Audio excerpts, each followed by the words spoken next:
Ô, Caio, uma eventual aprovação dessa PEC, ela enfraquece o Poder Judiciário?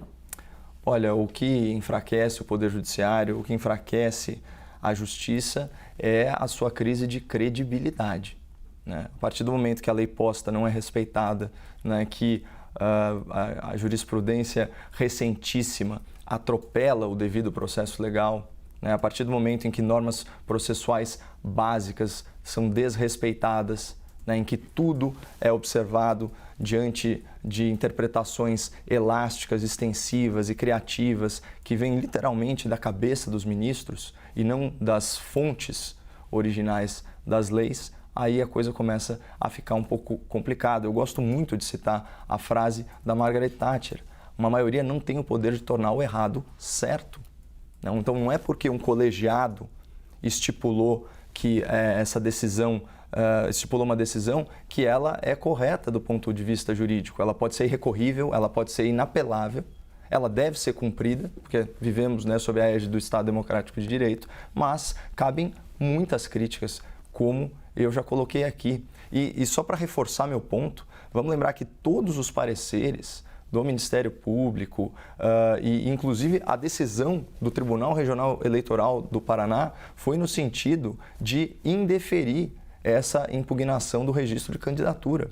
Portanto, embora o TSE tenha decidido por unanimidade, foi a reforma de uma decisão prévia, de um outro grau de jurisdição, certamente um pouco menos politizado. Muito bem, Juliano, uma eventual aprovação dessa PEC enfraquece o Poder Judiciário?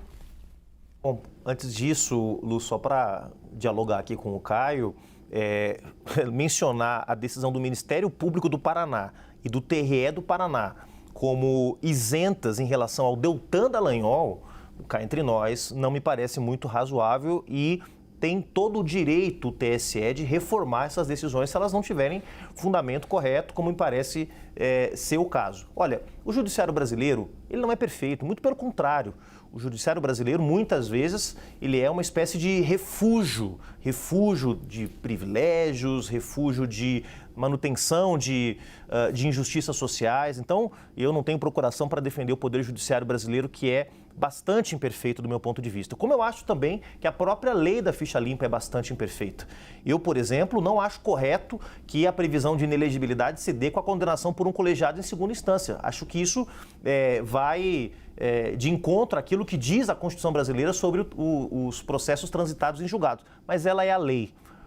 Gostando da lei da ficha limpa ou não, ela tem que ser aplicada de acordo com o que lá está previsto. Então, acho que, sem dúvida nenhuma, essa PEC tem como propósito fortalecer o Congresso Nacional e criar uma blindagem dos deputados diante do alcance dos efeitos das decisões da própria Justiça Eleitoral. Muito bem, Caio, 1 minuto para a réplica. Eu só queria, já retomando, né, a pergunta aqui em tela, né, se a eventual aprovação da proposta enfraquece o judiciário e, na verdade, o que realmente está enfraquecendo a justiça eleitoral e a credibilidade das pessoas na justiça eleitoral. Se a gente pegar aí, fazer um recorte a partir das eleições, a gente tem alguns fatos gravíssimos, né? Por exemplo, a limitação de direitos e garantias fundamentais. Houve censura de um documentário. Magistrados admitiram que sequer haviam assistido ao conteúdo. Isso é gravíssimo. Não pode interceder dessa forma liberdade de expressão. A censura é vedada. Não cabe exceção nisso, né? O conceito de desordem informacional, que é a exposição de fatos verídicos que pode levar a uma falsa conclusão. E aí, a partir disso, não se pode nem sequer relatar fatos históricos. E aí, finalmente, essa cassação de mandato, como eu já disse aqui, hoje e ontem, me parece desarrazoada. Juliano, 1 minuto para a réplica. Aí reside a nossa divergência, que eu acho que inclusive vai se aprofundar daqui a pouco no próximo tema aqui do nosso debate, que é em relação aos limites. Quem impõe limites ao que é a interpretação da lei, né? No Brasil está muito claro. Em relação a temas constitucionais, é o Supremo Tribunal Federal. O Supremo Tribunal Federal tem a atribuição de provocado interpretar onde a Constituição está sendo aviltada ou não. No âmbito eleitoral, a palavra final é sim do Tribunal Superior Eleitoral. Foram 7 votos a 0.